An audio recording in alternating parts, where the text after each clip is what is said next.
Um, so I had to start the recording because I'm afraid that we're going to lose all this good stuff that we're chatting about that we want to talk about, and I don't want to lose the creativity part of it. Yeah. What's going on there? What's going on up there in Napa Valley, California today, JJ? Well, gosh, you know what's happening today? Because it hasn't happened in 4 days or so. It's raining. Oh, wow. Yeah, well. Because we need more rain. Yeah.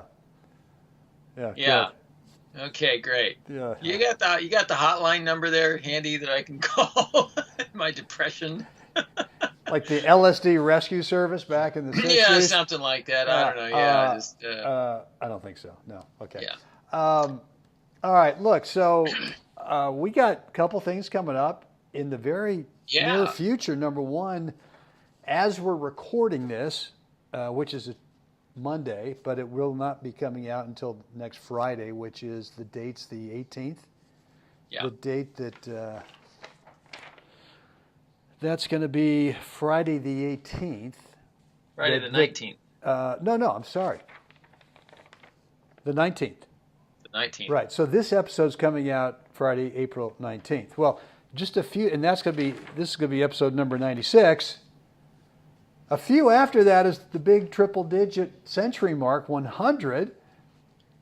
Boom! Woohoo! So we're trying to come up with something that might be fun for you guys to kind of celebrate the 100. And I think Jeff's come up with a really good thought here. Is we do want to give away, as you guys know, we are working on the final touches of our singles playbook, our senior singles playbook. We've got 7 plays in there, tried and true, battle-tested plays for singles players who are seniors. You're not going to find in the playbook the Rafa inside-out spanker to the, whatever. But these are 7 plays, and we want to get these plays to you guys, especially if you serious about winning more singles matches and trying to get organized. So, in honor of the 100th episode, we're going to give away a playbook, and and the whole package for this playbook is worth. I mean, it's just not the playbook. Once it comes out, the bundle is going to be worth a few bucks short of $1,000. Yeah. Obviously, we're not going to charge $1,000 for the whole thing, but the retail value of everything. So this is something that's going to be very, very cool for you guys, and we want to give away. We want to give away a playbook in honor of our 100th podcast episode. So Jeff and I have been trying to figure out, well, how do we determine who to give this to? Right. And I thought, Jeff, just before I hit recording, I thought you came up with a brilliant thought, or maybe a jumbled bunch of thoughts. Yeah, about jumbled bunch of thoughts, about who could possibly win the playbook. Yeah. Well, the first thought we put the ixnay on it pretty fast was going to be a bathing suit contest, and we thought, it's not going to work too good. We can't ask for that. So. Well, and then the next thing was ask the question, how tall are you? How tall are you? And I was going, what? Okay. Right. All right, I guess. So, yeah. So I was thinking, how about one of those, fun word problems from, remember math in elementary school and high school? We get those word problems that everybody hated because it was just ludicrous, So the idea is this: is like if Brent is leaving San Francisco on his way to Denver on the California Zephyr, that's a train. Well, first of all, everyone would go, well, that's not possible, Jeff, because how do you get the train across the Golden Gate Bridge, or how do you get the train across you got me there. The Bay Bridge? Now, you could go south down through San Jose and then come back up. You could do it that way. But the California Zephyr only runs from Oakland to Chicago. So I'm going to help you refine refine so your little brain teaser here. yeah, so there's Brenny standing on the platform in Oakland with his backpack Little suitcase, yeah. and his water bottle, Yeah, that's right. ready to go to Denver. Yeah. And so his train leaves Friday morning at 8 a.m. with an average speed of 75 miles an hour. Oh. Now, Well, at the same time,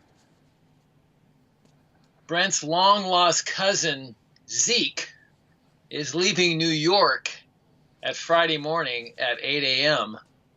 with an Pacific? average Is that speed. Pacific or Eastern time? Because this is important. Oh, that'd be Eastern time. Got to throw another So like, curveball in there. like 11 o'clock Pacific time. Well, gosh, are you giving it all away already? Sorry. So with an average speed, though, of 65 miles an hour. Okay, 3 hour time difference, 65. Okay, all right. Right. And Yeah. so what we want to know is how much does Zeke's second cousin Sally weigh, and how old is she?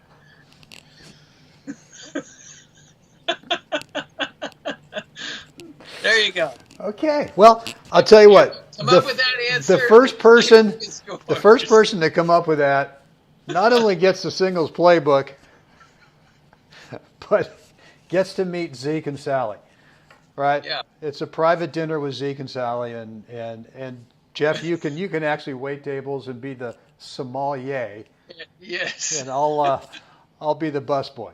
So anyway, there it is. The way to let us know the answer is to get on our email list and go to goalballhunting.com, put in a first name email address, and then click the button, and then you'll be on our email list. And any email you get from us, just hit reply and let us know the answer. And you could possibly win.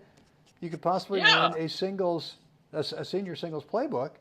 Now we have to put a time frame on this because the playbook's coming out here by the end of the month. Right. So why don't we say 23rd? How about April 25th? I'm just throwing a date out there. I was thinking the exact same thing. Okay. How is that possible? All right. Shocking. All right, so April 25th is the date, guys. So let us know what the answer is to. What's the question again? How much does Sally weigh? How much does Sally weigh, and how old is she? I see. Okay, good. All right. Okay, so with all of that said, we do have a topic today. I'm not sure I can actually hold a straight face to this topic. I've totally forgotten what it is. This is actually kind of a serious topic. So, I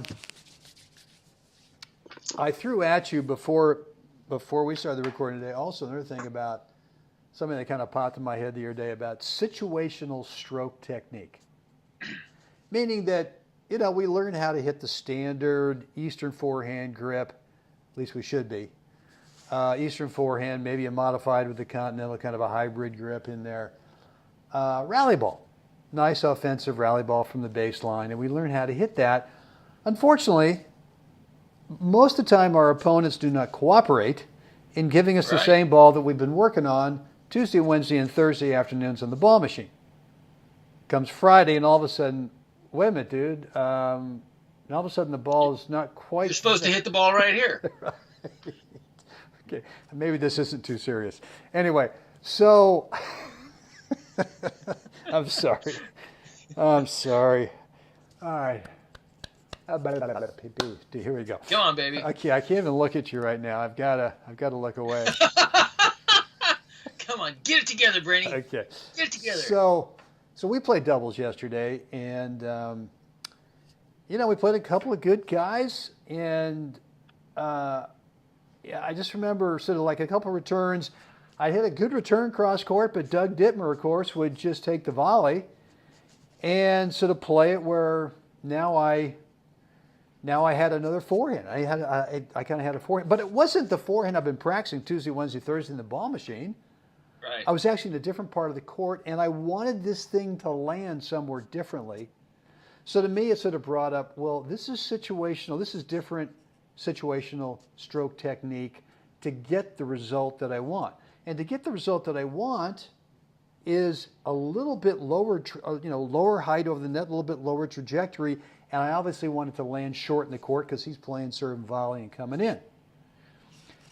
Right. Yet I felt when I set up on this forehand that it did feel like the setup off the ball machine Tuesday, Wednesday, and Thursday. Right. So what you mentioned as we were talking about this was that we still have to present an adaptive framework. A framework that allows us to be adaptable. That's right. But I mean, the framework is still the same, because if we had like 12 different frameworks that all look slightly different, we would then, based on the shot we want to hit, well, then we'd be letting the guy know, well, here comes a little low dipper over there in the alley. Right. So. Right. So how do we present? Let's use the forehand as an example. The same framework, but get a different trajectory, get a different landing point depending on the situation. So if we just change our shoulder line from parallel to start to pitch the front end, meaning if you're right-handed, your left shoulder is pointing toward the net. As the left shoulder starts to rise, your right shoulder starts to go down. I'm kind of showing you on the picture here. Obviously, your swing path is going to be steeper.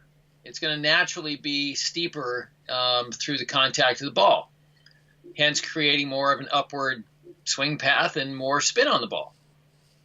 I mean, just by doing that, I mean, you can create more topspin on the ball. All right, so, and we could use that, just the tilting of the framework, to be able, if we wanted to be able to play more of a high looper in singles if the guy was staying back there. Or what I was feeling yesterday is I was coming off of the ball a little bit sooner. Right. Because I didn't want it to have that kind of height over the top of the net with two guys looming, and you might have been the recipient of my bad shot up high. So I wanted to create a little dip. I want to create a little dip and have it. So another way to be adaptable is to like you said, you want the ball itself to be to have a different shape to it, a more severe shape to it in a shorter distance. So like you said, you probably accelerated a little bit through the ball, and then also probably finished maybe not quite so high maybe, but maybe a little bit quicker and lower across the shoulder line, your left shoulder line, a quick little snap in there. So we're getting quicker acceleration through the ball, but it creates this dip. I guess the point I want to make is that, look, guys, don't be surprised if you go out and work in the ball machine or you have a pro feeding you balls. And come on, let's be real. What's the pro's job? Two things. Number one, to make you look good, and number two, to get you to come back again next week. Right. And if he makes you look good, you'll definitely come back next week. So typically what doesn't happen is we don't work on situational realities, right? That we get in singles or doubles, and we get pulled to different parts of the court, and now all of a sudden the geometry is completely changed from sorry about that. The geometry of everything is completely changed, and yet we want to present the same framework for that forehand. Right. But yet at the same time we want to be adaptable to the different types of shots that we can play. So I don't know what the point is other than. Well, I think what happens is that players get rigid in their stroke production, and so they either get overly rigid, or in their stroke production, they think that every different forehand has a different backswing, a different this, a different that. So it's either one extreme or the other, I think, is where people, players lose their way. And so when you're too strict and rigid, there is no adaptability, which means your ability then to actually change the shape of the shot, your ability to actually not fight the mountain. Hey, this ball's a little higher in my strike zone. It's a little lower in my strike zone.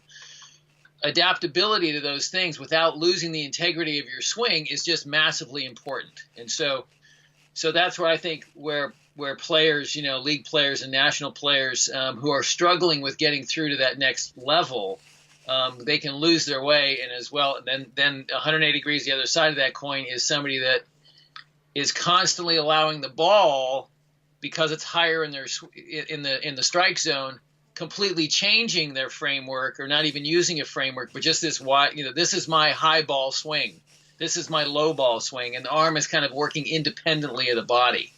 So I think that this is why this is important to understand, that you have to have a foundational framework to work with, and then you tinker with that. How do I, what does it feel like if I pitch my shoulders like this? Oh, I see, the contact point changes slightly, and all of a sudden I feel like I'm hitting topspin with a little less effort because I just changed my shoulder line a little bit. So there's lots of things then you can tinker with and experiment with along the way once you establish a good framework in that preparation. Yeah, no, I think the consistent framework is important too, because you can disguise stuff, right? I mean, you can make it look like, and sometimes the disguise is based on what did you just do, let's say 2 points ago. And what I did from the exact same thing, I hit a return back cross court, the guy played serve volley, he came in, and he played a volley to the same spot in my alley. Well, if I go over there with the same looking framework, and what he's remembering from 2 shots ago is, well, Brent played this shot. What's to not say that I can't all of a sudden, from that same framework, throw a lob up over somewhere where the guy's starting to crowd to kind of, as he remembered 2 shots ago, now all of a sudden from the same framework, the last second, I can go ahead and throw up a lob. And now the third time it happened, same framework, and the guy's just going, what? Yeah. What now? Exactly. I think another type of adaptability also is balls that are kind of court centric. We tend to have we can be much more comfortable in a closed stance. Balls that are out wider, especially on the forehand side, out as we get closer to that singles line, we want to start driving that right foot out, if you're right-handed, out to your forehand, driving that out behind the ball and hitting a little more open. We save steps. We're more efficient. Our options are a little more available. So there's adaptability comes in a lot of different forms. It's not just stroke production, but also in footwork as well. And so that adaptability, again, is what allows you to keep the integrity of your strokes and still produce the highest quality possible. Outstanding. Did not think we could get through this episode without having to go like this, because I couldn't.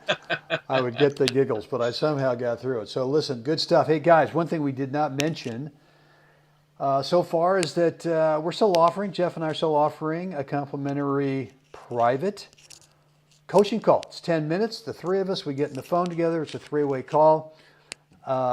Typically what happens, Jeff calls you, patches me in, the party begins for 10 minutes. But you got to bring that one thing in your game right now that you're really struggling. And it could be framework, it could be technique, it could be tactics, strategies, could be mental. Whatever it is, bring that thing to the call, and we'll help put you in the path to get the result that you want. The way you get on the call is you go over to goldballhunting.com, drop in a first name and email address, and then click the button. You'll get put in our email list, and you'll get immediate access to our online scheduling calendar, where you get to cherry pick the date and time. Not us, you do. So, and then we'll get in that call. So Jeffrey, this is your time again, man, right here. Woohoo! So, like us, share us, please subscribe. Let us know what you think down below. And for sure, we would like to get your response on Sally's weight, and is it age or date of age? Okay, Sally's weight and age. Just shoot us an email, and we'll decide by the 25th of April who the grand prize winner is. Yes.